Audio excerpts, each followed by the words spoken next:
Saya keluar daripada Kedah. So di situlah kita tengok banyak masalah yang saya hadapi. Kita head coach tapi management yang kalut.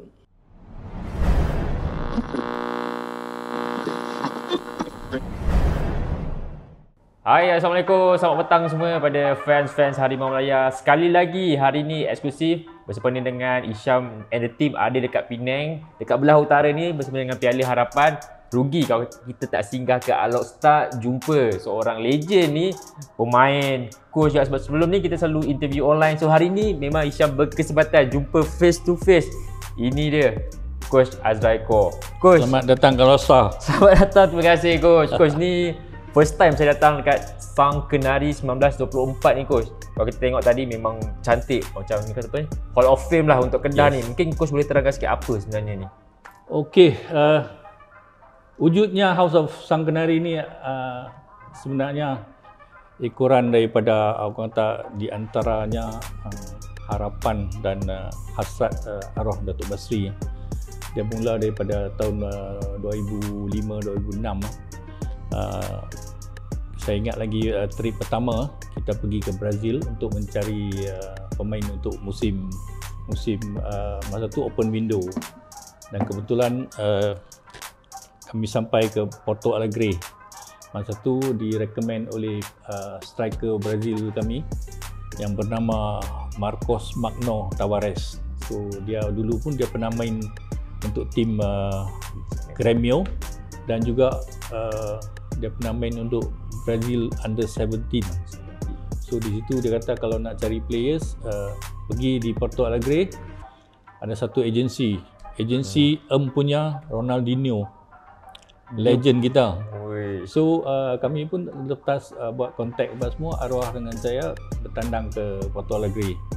So terus pergi ke situ dan carilah players. Di situlah di sini dengan kesempatan saya nak share juga. Kita bukan nak ambil players, foreign players tu melalui website, melalui agent lokal, tengok dalam website yang mana players free agent kononnya offer dan sebagainya. Ini kita pergi ni kira player-player yang kita ambil ni daripada agensi. So di agensi Ronaldinho ni dia ada banyak kategori mengikut kita punya budget. Daripada puluh ribu sampai berjuta. So kita bagilah kita punya budget berapa dan alhamdulillah kita dapat players. Dan dengan kesempatan tu kita buat lawatan. Masa tu pergi ke Stadium Grêmio, dan satu lagi top 2 tim di Porto Alegre adalah Grêmio dan juga International. So apabila kita masuk di stadium mereka tu, kita nampak masuk saja dia punya galeri gambar-gambar tim-tim, presiden, manager, captain, dia punya legend, tim-tim yang menang piala dan replika piala-piala bersusun di situ. Dan so setelah tengok dua-dua stadium tu, masa balik on the way tu dia kata alangkah indahnya kalau kita boleh turn stadium Darul Aman kita jadi macam tu. Saya katalah stadium tu bukan kita yang punya, bukan KFA nya, tapi kita boleh buat kan, kita dengan rak-rak dan sebagainya, benda yang boleh buka kan. So dia kata kalau boleh lah. Dan kebetulan setelah arwah meninggalkan kita tu, benda ni saya sentiasa duk share dengan fans. So di antaranya lah die hard fans, di antaranya Kelab Legasi dan sebagainya, kita team up dan kita buat working paper dan sebagainya, dan kita come up with ini yang wujudnya lah. So kalau kita tengok yang paling penting kita masuknya gambar tok ayah kita. Ya, nanti boleh insert. So di situlah. So di antaranya yang kita dapat sokongan yang luar biasa. Ada setengah apabila kita bulan Facebook, kita mengalu-alukan penyokong-penyokong yang ada gambar-gambar lama, jersey lama dan sebagainya. So di sini kalau kita tengok banyak gambar sumbangan daripada penyokong-penyokong, dan ada setengah gambar-gambar. Ada juga gambar-gambar yang kami dijemput pergi ke rumah dia orang, gambar-gambar duduk atas dinding tu. Ambil balik semua, dia letak di House of Sang Kenari. Orang bagi tu jersey lama kat situ tu, ada setengah mana nak bercari kan, tapi ini semua penyokong yang bagi. So di antaranya yang baju kat ujung tu, baju pink tu, baju pink tu adalah zaman-zaman di Stadium Shah Alam pada 2008 tu apabila kita jadi juara Piala Malaysia untuk kali kedua di Shah Alam dan seterusnya declare sebagai double triple champion, itulah baju pink yang saya pakai pada malam tu. Dan saya pun pada simpan kat rumah, lebih bermakna dan share dengan penyokong. Itu di antaranya orang kata bagi saya tak ternilai lah baju tu. So inilah wujudnya. Dan wujudnya House of Sang Kenari ni dia lebih pada konsep cafe. So kalau kita tengok baru ni setelah pelancaran dan sebagainya, kebetulan World Cup. So dengan kehangatan World Cup tu memang meriah sekali lah penyokong-penyokong match di sini. Dan kalau tempat kita duduk ni, ini berkonsepkan tangga ayam di stadium. So sambil tengok dalam skrin TV tu ada setengah sambil papak kuaci dan sebagainya. So ada 3 penjuru dia punya konsep tangga ayam dan sebagainya. So lain pada tu baru ni AFF dan sebagainya. Dan malam ni juga kita ada beli siaran tu. So ada penyokong yang tak boleh pergi Batu Kawan, di sinilah kami akan berlepak, berkumpul. So wujudlah dia ni untuk mungkin menjadi satu tarikan juga untuk fan-fan luar yang lain, tim-tim lain mungkin datang untuk tengok ke mereka. Orang kan datang, fan-fan luar kalau away day datang kat Kedah, singgah Sang Kenari ni. Ada cafe dan boleh lepak kan. Coach, rugi kalau saya tak cakap, of course coach seorang legend pemain, orang double treble tu rekod sampai sekarang masih tak ada siapa yang pecahkan lagi. Dengan saya nak tanya pendapat coach sendiri dengan pengurusan yang baru ni di bawah kepimpinan Tan Sri Dr. Muhammad Daud Bakar, apa pandangan pertama coach bila Tan Sri ambil alih? Kita nampak petanda-petanda pembaharuan dan menambah baik di banyak segi. Kita tengok saya perhatikan beliau dengan dia punya orang kata orang meniaga, businessman, dan dia tahu macam mana nak jana income, macam mana nak urus tim dan sebagainya. Satu benda yang saya rasanya sebelum ni belum ada lagi lah karakter yang selepas arwah Datuk Basri itu, dia punya ni lain. Dia lebih mantap di segi management dan juga development dan sebagainya. Tapi Tan Sri ni dia lebih pada di segi komersial dan sebagainya. So kita, sampai dekat sekarang ni kita nampak ada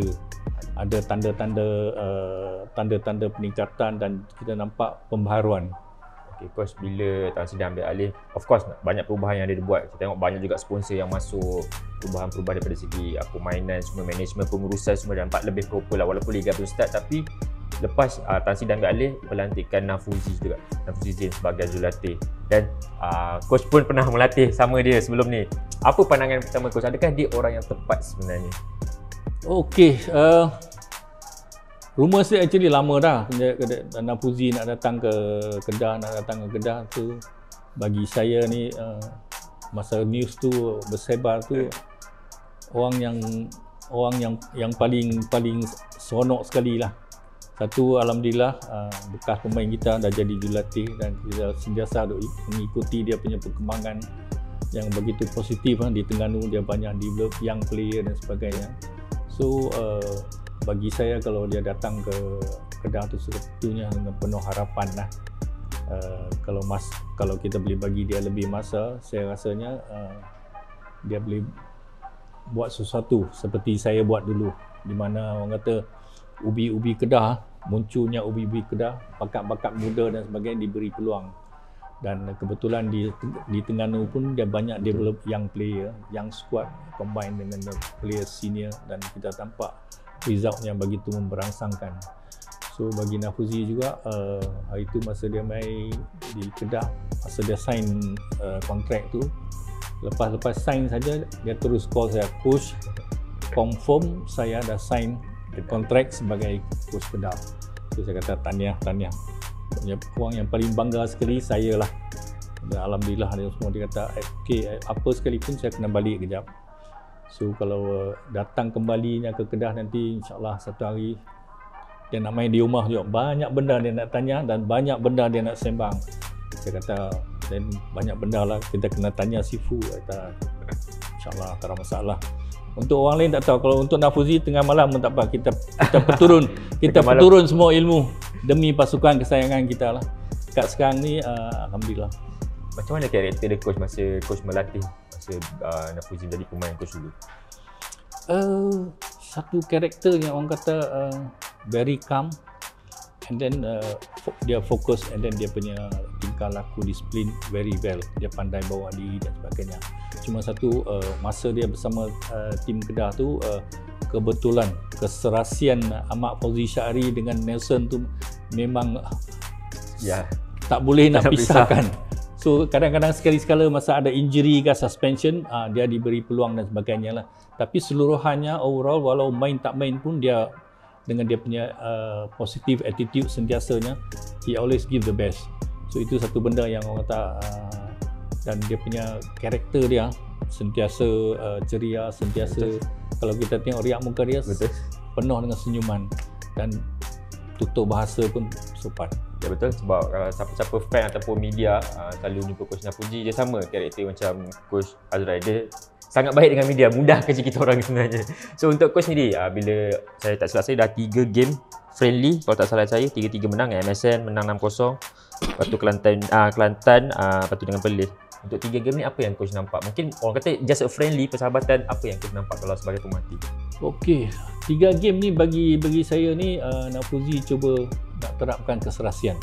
Oleh kerana walaupun local players pun ada banyak players juga masuk, oleh kerana orang kata rombakan squad yang baru dan sebagainya. So at the moment walaupun dah 3 game, dia cuma nak terapkan keserasian, dia nak ujikan kombinasi dan sebagainya lah. Kalau kita tengok macam malam tu masa main di Kelantan tu, first half ada setengah saya tengok dalam Facebook tu komen-komen yang negatif lah, tapi this is only a friendly game di mana sebagai seorang jurulatih, kalau saya sendiri pun saya akan try line up kombinasi yang berlainan dan sebagainya.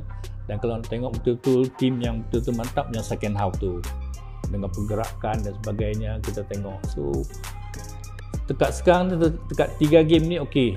So dengan penuh harapan pula pada malam ni di Piala Harapan tu kita dapat tengok lebih daripada, oleh kerana pemain-pemain telah diberi satu masa yang agak dalam 2-3 minggu ni kita nak tengok keserasian yang lebih mantap lah. Kita tahu Coach, saya difahamkan juga Coach Nafuzi 100% dia mendapat kepercayaan daripada management untuk membawa pemain, untuk membeli pemain. Adakah Coach rasa kebebasan ni perlu di zaman ni, sama seperti di zaman Coach, supaya dia dapat terapkan apa yang dia nak sebenarnya? Sudah tentu. Sebagai seorang jurulatih, dia wajib dibagi peranan yang penuh berkuasa untuk sign player lokal ataupun import. Saya berani cakap benda ni oleh kerana selepas saya bersama dengan Kedah, selepas kita capai double treble dan sebagainya, setelah lepas tu saya keluar daripada Kedah. So di situlah kita tengok banyak masalah yang saya hadapi. Kita head coach tapi management yang kalut nak sign. So benda-benda macam itulah. So sampai sekarang masih kalau tengok macam sejarah saya ni, saya punya kontrak diakhiri dengan saya minta ditamatkan kontrak. Saya letak jawatan dan sebagainya. Bagi saya telah buktikan dalam Liga Malaysia kita ni apa saya boleh buat. Tapi kalau pengurusan lebih terror, engkau ambil balik tim awak, saya keluar. Itu jalan yang paling mudah bagi saya. Nak terlagah dalam tengok dalam media ni apa, itu bukan karakter saya lah. Oleh kerana saya di bawah bimbingan arwah Datuk Basri, karakter macam tu. Benda yang betul tak betul, minta maaf. Sebab dia tahu Coach kan, macam benda tu masih berlaku sampai sekarang, saya percaya. Memang berlaku. Memang berlaku. Dan untuk sekarang ni, mungkin macam Coach kata, sekarang ni mungkin zaman tengok YouTube je, tengok website, okey beli player, free agent, okey beli. Untuk zaman Coach ni, apa yang Coach menilai kalau dulu Coach nak ambil pemain import tu? Semasa bersama Kedah dulu tu, kalau kita ambil players, is always two ways communication dengan arwah Datuk Basri as a manager dan sebagainya. Dan sudah tentunya kita ni, saya ni walaupun orang kata geng old school, tapi saya celik IT. So ada apa-apa players ke apa, first thing Wikipedia. Wikipedia teratur game mana dia main, tahun mana. And then kalau ada setengah player ini pengalaman, apabila kita tengok kita share. Kalau satu players tu dalam satu musim tu dia katalah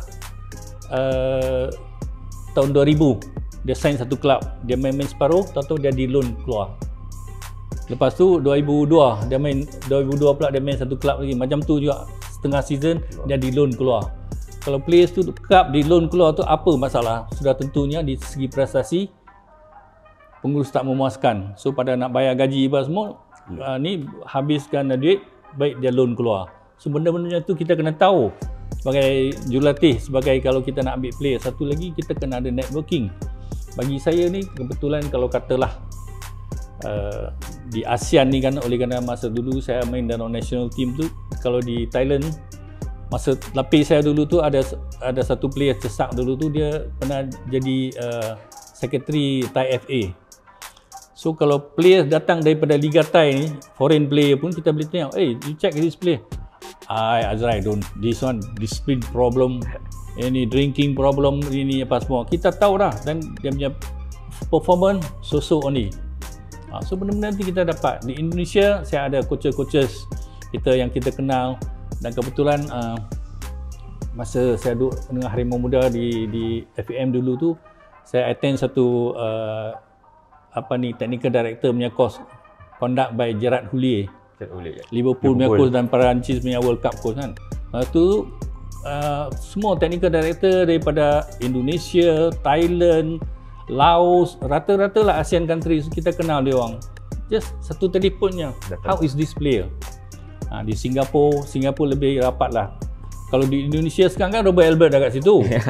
Just how is this player?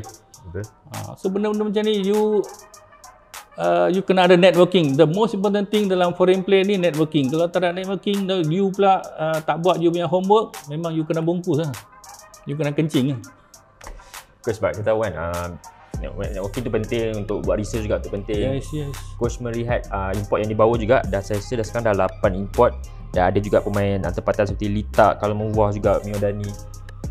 Macam mana coach menilai pemain-pemain ni? Saya paling terkejut sebenarnya Manuel Hidalgo datang ke Kedah sebenarnya, sebab saya expect dia stay di Pahang. Untuk coach sendiri menilai pemain-pemain ni, adakah masih baru untuk bagi macam prestasi diorang?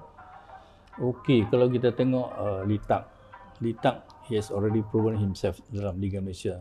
Dengan first year dia datang main di Negeri Sembilan dan sebagainya, dia berhijrah, the performing type of player. Dan Hidalgo walaupun muda, kita tengok, saya sendiri pun terkejut. Tapi macam mana dia boleh terima lamaran kita? Sudah tentunya ada benda-benda yang dia menarik untuk offer dia. So as a player macam tu. And then Manuel ya. Dia tu dia performing type, dia orang, walaupun orang boleh kata alah recycle pun kita tengok, jenis recycle apa, kalau dah tak boleh perform pun kau ambil juga, memang China. Tapi jenis ni the performing type, dia orang masih lagi boleh perform. So macam di antaranya juga kalau kita tengok ada satu pemain daripada Ghana datang trial striker tu.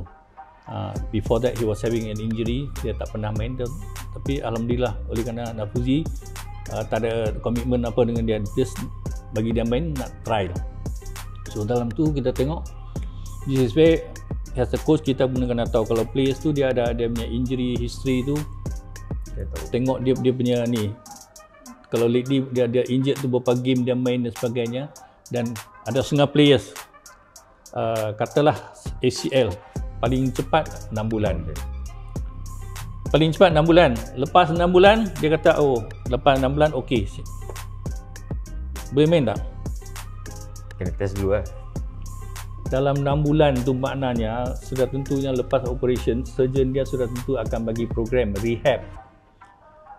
Players ni sama ada rehab tu dia buat betul-betul tak? Kalau rehab untuk 6 bulan dia buat betul-betul, insyaAllah dia boleh main. Kalau main sehari pergi rehab, 2 hari relax, ponteng apa semua, that's why you punya muscle semua, muscle mass tak kuat, power tak ada dan sebagainya. Kalau kita tengok susuk tubuh pun kita tengok dah ini. So di antaranya lah pengalaman-pengalaman kita dengan kita study dan sebagainya. So kena berhati-hati, oleh kerana banyak tim dah setengah sign player. Awal-awal musim pre-season begitu ni injured lah konon. Injured ni dia orang pun boleh cari makan, pergi 60-40 pun pergi terjun lagi. Terjun kononnya injured dalam pre-season punya training konon. Sepanjang musim tak ni, dekat nak habis, nak kontrak kan, baru I'm okay ready nak main. So this is pengalaman kita tengok macam-macam. Tapi saya tak pernah lah players tipu macam tu. Tapi kita tengok tim-tim lain yang berlaku kerana sedih lah. So that's why as a coach, you kena banyak homework, banyak tanya. Sebab kita of course kena banyak homework. Sekarang ni liga pun dah berubah dengan ada 14 tim. Game pun makin bertambah. Sekarang ni pun dah ubah, macam kalender pun dah berubah coach. Yes. Februari sampai Disember dan juga selit-selit Piala Malaysia, Piala FA. Apa coach melihat perubahan ni? Adakah mungkin ada baik ada buruknya juga? Sudah tentu. Dengan kembalinya Pesta Bola Merdeka lagi. Ya, betul. So di situ dia akan bagi saya FAM dan juga MFL trial and error dan sebagainya, dan sentiasa berubah cara ni. Kejap ni 5 import, tiba-tiba 9 import, tiba-tiba nak main petang ni. So tak konsisten lah. Tapi kita pun tak boleh nak kata apa, oleh kerana mungkin dia orang pun they come up with something, let's try. So part of the is try and error lah. Tapi kita yang paling penting kita harap yang terbaik lah. Baik. Coach, saya nak sentuh sikit je, ada tak player-player di zaman double treble coach ataupun yang masih main macam Badrul Bhatiar ke Karim Amin still lagi contact dengan coach, tanya pendapat coach ke player-player lain juga? Sudah tentu masih lagi. Kalau nak tengok handphone saya, Badrul Bhatiar dengan saya tiap-tiap hari salam. Kemarin birthday dia. Yes, birthday. Kalau tengok Facebook, kita buat gambar yang bau-bau dia masuk tu. So itulah relationship saya dengan player-player saya is just like a family. Macam Marlon apa semua kan. Marlon few years back volcano eruption kan, dia punya pulau, dia kan St. Vincent and the Grenadines. So dia punya habuk ban efek air minum dia orang apa semua. So di sini kita fans ni kita buat donation dan semua. Boleh tengok stiker kat situ tu. Kita print t-shirt Marlon untuk ni apa, kita jual, dan saya sendiri post duit untuk dia. Nelson Saint Martin tiap-tiap hari contact dengan coach. Yes. Okay coach, bila di zaman coach tu, coach juga memberi peluang pemain-pemain muda. Of course Badrul Bhatiar masa tu, Karim Mohamed dan pemain lain. Sebab adakah sekarang ni sebab liga pun dah berubah, setengah coach takut nak bagi pemain muda tu beraksi. Sebab tu diwujudkan Liga Simpanan juga untuk pemain muda tu. Mungkin level tu berbeza juga Liga Super dengan Liga Simpanan. Yes. Untuk coach ni, saya first player yang saya masuk dalam senior team adalah Karim Mohamed at the age of 17. Kebetulan saya ni development team ni selalunya Piala Belia, Piala Presiden dan semua. Kebetulan hari Khamis main home dia mini stadium di Jitra. Kebetulan saya punya training program game Saturday, kalau hari Khamis pagi saja, petang tak ada, dan Jumaat petang saja. So that kalau nak sembang tu is because of sport science. You allocate the team recovery time so that on the game day dia boleh pick balik dan sebagainya lah. Kalau orang yang tak tahu tu, kenapa coach you punya training kadang sehari sekali saja ni sebagainya, saya kata itu bukan kerja you lah. Kalau you tahu sport science, you takkan tanya soalan jenis macam ni. Because I myself masa saya bawa tim dulu tu, kalau kata otai macam saya 70-an player ni yang tak ada kot yang ada sport science. Saya buat saya punya sport science level 1 kan 1991. Level 2 saya buat 1994. So 1991 masa saya bawa tim Presiden Cup Kedah tu, untuk first time Kedah jadi juara Piala Presiden tu 1991. Masa tu saya dah ada sport science. So kita buat kita punya training berdasar pada sport science penyanyi dan sebagainya. So kalau sampai sekarang macam Victor pun dah jadi coach barang, dia orang akan tahu. Pasal lepas saya keluar daripada Kedah tu, dia orang pernah lalui coach-coach yang lain yang lanyak tak ada hari bulan semua. Tak jadi apa. Kita kena tahu this is all sport science, explain everything. Latihan bertubi-tubi, loading dan teruk sebagainya, itu tak menjaminkan team perform now. You kena ada badan kita ni, ada masa you boleh push, ada masa you kena allocate recovery time so that dia boleh perform balik dan sebagainya. Training pun kita kena ada interval training, ada rest dan sebagainya. Kalau tidak, players tu muntah. Ada setengah coach kata, oh tengok aku punya training semua muntah, baguslah kena. No, the scientific explanation is that players tu muntah oleh kerana you tak bagi dia masa rehat yang cukup, oksigen tak sampai ke otak, itu yang buatkan dia meloya, dia muntah. Kaedah awak tu tak betul. Jangan ingat awak yang training tu hebat. So benda-benda macam ni lah antara coaches, kita sendiri dengar dia orang main share macam tu. Kita zaman moden ni sport science tu penting lah. Yes, sport science penting, and then belajarlah sebanyak mampu.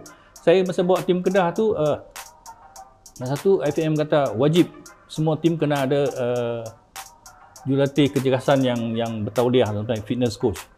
Masa tu Kedah tak ada fitness coach. Saya guna lesen saya because at the same time I'm a qualified fitness coach. Saya ada lesen, saya ada sijil. So saya yang rancang saya punya training, okey, assistant saya buat yang ni, esok you buat ni, buat ni. Tak ada pun kadang masa tu budak-budak pancat ke apa, tak ada. So that's why based on banyak kita belajar lah, kadang-kadang pada online pun kan ada setengah benda, ada good sport personal bagi talk apa semua, kita belajar. Join lah.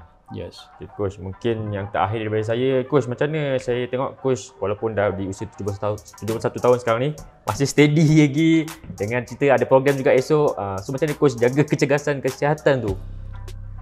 Paling penting sekali, hati mau baik. Itu betul. Sentiasa kena positif, ceria. Of course you akan lalui banyak benda lah awang ni, just put it aside. Life goes on.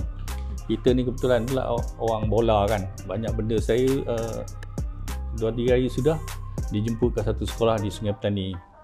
Saya banyak buat coaching klinik on invitation dan sebagainya, pergi pendalaman, baling, buat semua masyarakat Siam di kampung-kampung semua.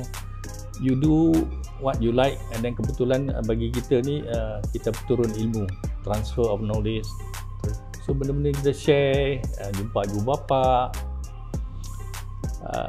guide dia orang lah macam mana nak bawa anak-anak muda tu jadi satu bintang tu, bukan senang kan. Kita tengok banyak ada player-player muda yang naik cepat lepas tu terpesong. So benda-benda macam tu lah kita guide, kita share. So banyak benda-benda macam tu kita buat sebagian orang kata amal jariah lah. Itu yang buat kita lebih tenang. Okay, untuk last Coach, apa kalau Coach sendiri sekarang ni sebagai fan Kedah juga, apa target dan harapan untuk season ni untuk Kedah? Sudah tentu dengan apa yang dekat yang perancangan sampai sekarang ni, kita sangat-sangat mengharap sesuatu yang besar berhasil. Ada personal spesifik tak target? Macam mungkin nak top 5 ke, nak menang satu kad, layak ke Asia kembali AFC? Why not? Why not? Bagi saya top 3. Top 3. Okay guys, terima kasih Coach sudi luangkan masa yang Harimau Malaya. Saya serius, saya dulu zaman Coach menang double treble ni saya masih kecil. Dah ada 3 darjah 4 kot. So dapat berbual depan-depan ni satu kebanggaan untuk saya sebab mak ayah saya orang Kedah masa bapak saya kecil bawa pergi stadium. So ni dapat bersebelahan, dapat interview dengan Coach. Terima kasih Coach banyak-banyak Coach. Saya doakan Coach sentiasa sihat selalu, semoga dimurahkan rezeki dan kesihatan tu yang paling penting. InsyaAllah. Okey, kepada semua terima kasih banyak-banyak. Jangan lupa teruskan menonton YouTube Harimau Malaya, follow semua social media kami, subscribe YouTube channel kami, laman web kita orang harimaumalaya.com.my. Okey, kita jumpa next content akan datang. Ciao guys, bye bye. Assalamualaikum.